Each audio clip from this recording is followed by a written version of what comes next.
ഓ നമോ ഭഗവതേ സായിശ്വരായ. ശ്രീ സത്യസായി ഭാഗവതം. ശ്രീ വെങ്കാവധൂതൻ.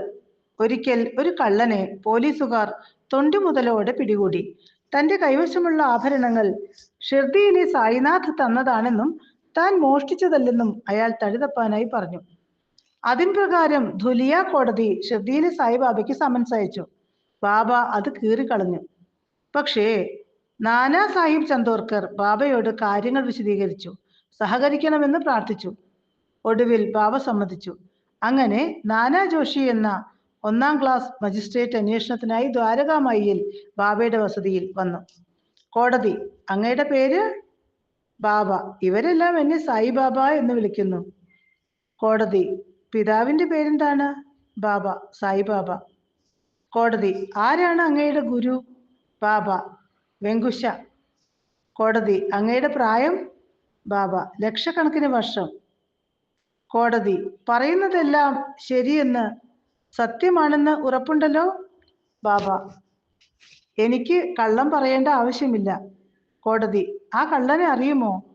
ബാബ: എനിക്കറിയാത്തതായി ഇവിടെ ആരുമില്ല. കോടതി: ആ മുതൽ താങ്കൾ കൊടുത്തതാണെന്ന് കള്ളൻ പറഞ്ഞു. എന്തു പറയുന്നു? ബാബ: അവൻ അങ്ങനെ പറഞ്ഞുവോ? അതെ, ഞാനാണ് ആർക്കും എന്തും കൊടുക്കുന്നത്. ഇങ്ങനെ ചോദ്യോത്തരങ്ങൾ തുടർന്നു. ആ അവസരത്തിലാണ് ഷിർദി സായിനാഥ് തന്റെ ഗുരുനാഥൻ വെങ്കുശനാണെന്ന് വ്യക്തമാക്കിയത്.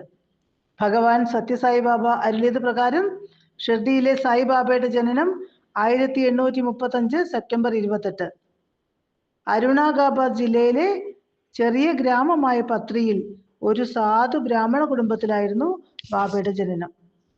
നന്നേ ചെറുപ്പത്തിലെ മാതാപിതാക്കളിൽ നിന്ന് വേർപെട്ട് ബാബ ഒരു ഫക്കീറിന്റെ കൈവശമെത്തി. കുറച്ചു കാലം കഴിഞ്ഞപ്പോൾ കുട്ടിയെ അവർ ഗോപാൽ റാവു ദേശ്മുഖിനെ ഏൽപ്പിച്ചു. അദ്ദേഹം പണ്ഡിതനും ജ്ഞാനിയുമായിരുന്നു. ജനങ്ങൾ അദ്ദേഹത്തെ വെങ്കുശൻ എന്ന് വിളിച്ചു വന്നു. വെങ്കാവധൂതൻ പൂർവാശ്രമത്തിൽ മഹാരാഷ്ട്രയിലെ ഒരു ബ്രാഹ്മണനായിരുന്നു. മഹാതപസ്വി. പഞ്ചഭൂതങ്ങളെയും നിയന്ത്രിക്കാനുള്ള ശക്തി അദ്ദേഹത്തിന് ഉണ്ടായിരുന്നു. വെങ്കുശൻ, വെങ്കാവധൂതൻ, വെങ്കയ്യസ്വാമി, കണ്ടുരുസ്വാമി എന്നിങ്ങനെ ശിഷ്യർ പല പേരിൽ അദ്ദേഹത്തെ വിളിച്ചു. അവധൂതൻ എന്നാൽ സത്യസാക്ഷാത്കാരം സിദ്ധിച്ച പുണ്യപുരുഷൻ. അവധൂതാവസ്ഥയിലുള്ള മഹാത്മാവിന് ഒരു വിധത്തിലുമുള്ള ലൗകിക ബന്ധനങ്ങളുമില്ല. വെങ്കുശൻ യാത്ര ചെയ്തുകൊണ്ടേയിരിക്കും. മഡഗാസിര താലൂക്ക്, അനന്തപൂർ ജില്ല, പാവഗാഡ, കർണാടകത്തിലെ തുമുകുരു ജില്ല എന്നിവിടങ്ങളിലൊക്കെ അദ്ദേഹം കറങ്ങി നടന്നു. കണ്ണാമേധി ഗ്രാമത്തിനു സമീപമുള്ള ചേലാമ്പോട് ഗുഹയിൽ അദ്ദേഹം ധ്യാനനിഷ്ഠനായി ഇരിക്കാറുണ്ട്. കൊണ്ടമ്മരാജുവിന്റെ ഗുരുവായിരുന്നു വെങ്കാവധൂതൻ. ഗുരുകൃപയാൽ കൊണ്ടമ്മയ്ക്ക് 2 ആൺമക്കളും 1 മകളും ഉണ്ടായി. ഗുരുസ്മരണയ്ക്കായി മക്കൾക്ക് പെദ്ദ വെങ്കപ്പരാജു, ചിന്ന വെങ്കപ്പരാജു എന്നിങ്ങനെ പേരിട്ടു. ഷിർദി സായി ശരീരം തേച്ച ശേഷം 1918 വെങ്കാവധൂതൻ രാജ്യം മുഴുവനും നടന്നു. ആ യാത്രയിൽ അദ്ദേഹം പുട്ടവർത്തിയിലെത്തി കൊണ്ടമ്മരാജുവിനെ കണ്ടു. ഭഗവാൻ സത്യസായിബാബയുടെ മുത്തച്ഛൻ. കൊണ്ടമ്മരാജു വേണുഗോപാലസ്വാമിയുടെ ഭക്തനാണ്. അക്കാലത്ത് കൊണ്ടമ്മ കൃഷ്ണവല്ലഭയായ സത്യഭാമയ്ക്കായി ഒരു ക്ഷേത്രം പണി കഴിപ്പിച്ചിരുന്നു. കൊണ്ടമ്മ വെങ്കാവധൂതന്റെ പരമഭക്തനായി മാറി. വെങ്കാവധൂതൻ സദാ ശാന്തനായിരുന്നു. അദ്ദേഹം എവിടെ വസിക്കുന്നു, എന്തു കഴിക്കുന്നു, എങ്ങോട്ട് പോകുന്നു എന്ന് ആർക്കും അറിയില്ല. പക്ഷേ അദ്ദേഹത്തിന്റെ സ്പർശം പോലും ജനങ്ങൾക്ക് സന്തോഷവും ആനന്ദവും സമ്മാനിച്ചു. അവരുടെ ദുരിതങ്ങൾ അകറ്റി. വളരെ കാലത്തിന് ശേഷം ഒരിക്കൽ വെങ്കാവധൂതൻ പുട്ടവർത്തിയിലെത്തി കൊണ്ടമ്മരാജുവിനെ കണ്ടു. ഏറെ കാലത്തിന് ശേഷം തന്റെ ഗുരുനാഥനെ കണ്ടതിൽ കൊണ്ടമ്മ അതീവ സന്തുഷ്ടനായി. ഇരുവരും കൊണ്ടമ്മരാജുവിന്റെ വാഴത്തോട്ടത്തിൽ ഏറെ നേരം ഇരുന്ന് ആധ്യാത്മിക കാര്യങ്ങൾ സംസാരിച്ചു. സംസാരത്തിനിടയിൽ വെങ്കാവധൂതൻ പൊടുന്നനെ നിശബ്ദനായി. പരിഭ്രമത്തോടെ കൊണ്ടമ്മരാജു തിരക്കി: സ്വാമി, എന്തു പറ്റി?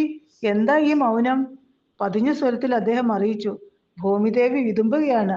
നീ അത് അറിയുന്നില്ലേ? എങ്ങനെയാണ് ഭൂമിദേവി സങ്കടപ്പെടുക? ആ പാവം ഗ്രാമീണൻ മഹാത്മാവായ വെങ്കാവധൂതനോട് തിരക്കി. അതിന് മറുപടി പറയാതെ വെങ്കാവധൂതൻ ഒരു പ്രത്യേക ഭാവം പൂണ്ട് അരുളി: ഉടൻ തന്നെ ശ്രീനാരായണൻ ഭൂമാതാവിനെ സംരക്ഷിക്കാനായി വരും. നീ ശ്രീമന്നാരായണനെ ദർശിക്കും. കൊണ്ടമ്മരാജു തന്റെ വാക്കുകൾ കേട്ടെന്ന് ഉറപ്പുവരുത്താനായി വെങ്കാവധൂതൻ വീണ്ടും വീണ്ടും ആ വാക്കുകൾ തന്നെ ആവർത്തിച്ചു. കുറച്ചു വർഷങ്ങൾ കഴിഞ്ഞ് വെങ്കാവധൂതൻ ശരീരം ഉപേക്ഷിച്ചു. ഈ സമയം ഈശ്വരാംബ 8ാമത് ഗർഭിണിയായി. പൂർണ്ണ ഗർഭിണിയായിരിക്കെ ഒരു നാൾ വെങ്കാവധൂതൻ കൊണ്ടമ്മരാജുവിന്റെ സ്വപ്നത്തിൽ വന്ന് അരുളി: കൊണ്ടമ്മരാജു, പണ്ടൊരിക്കൽ ഞാൻ പുട്ടപർത്തിയിൽ വന്ന് ഭഗവാൻ ഭൂമിയിൽ അവതരിക്കുമെന്ന് പറഞ്ഞത് നീ ഓർമ്മിക്കുന്നുണ്ടോ? ആ മഹാപുരുഷൻ നിന്റെ ഗൃഹത്തിൽ അവതരിക്കാൻ പോകുന്നു. ധൈര്യമായിരിക്കൂ. വെങ്കാവധൂതൻ മുന്നറിയിപ്പ് നൽകി. കർണാടകയിലെ വാവഗാഡ താലൂക്കിലുള്ള ഹുസൈനപുരത്തിലാണ് വെങ്കാവധൂതൻ ശരീരം ഉപേക്ഷിച്ചത്. താൻ ശരീരം ഉപേക്ഷിക്കാൻ തീരുമാനിച്ച വിവരം അദ്ദേഹം മുൻകൂട്ടി അറിയിച്ചിരുന്നു. ഭക്തജനങ്ങൾ അവിടെ ഒരു ക്ഷേത്രം നിർമ്മിക്കുകയും ചെയ്തു. 1940 മെയ് 23 വെങ്കാവധൂതനെ കുറിച്ച് ഭഗവാൻ ബാബ ആദ്യം വെളിപ്പെടുത്തിയ സന്ദർഭം. സ്കൂൾ അവധിക്കാലം. ആനന്ദക്കുട്ടനായ സത്യൻ പുട്ടപർത്തിയിൽ. സത്യൻ വായുവിൽ നിന്നും കൂട്ടുകാർക്ക് അവർ ആവശ്യപ്പെടുന്നതൊക്കെ സൃഷ്ടിച്ചു കൊടുക്കുന്നു. വിവരമറിഞ്ഞ പിതാവ് പെദ്ദ വെങ്കപ്പ തികച്ചും അസ്വസ്ഥനായി. അദ്ദേഹം കോപത്തോടെ വടിയുമായി ചെന്ന് അലറി: നീ ആരാണ്? പറയൂ, പ്രേതമോ പിശാചോ? ഇപ്പോൾ തന്നെ എനിക്കതറിയണം. ഈശ്വരാംബ പരിഭ്രമത്തോടെ ആ രംഗം നോക്കി നിന്നു. സത്യൻ അതിശാന്തനായി പിതാവിനെ നോക്കി പുഞ്ചിരിച്ചു. പിന്നെ അരുളി: ഞാൻ സായിബാബ. നിങ്ങളുടെ വെങ്കാവധൂതൻ പ്രാർത്ഥിച്ചു, ഞാൻ വന്നു. ഞാൻ ആപസ്തംഭ സൂത്രമാണ്, ഭരദ്വാജ ഗോത്രമാണ്.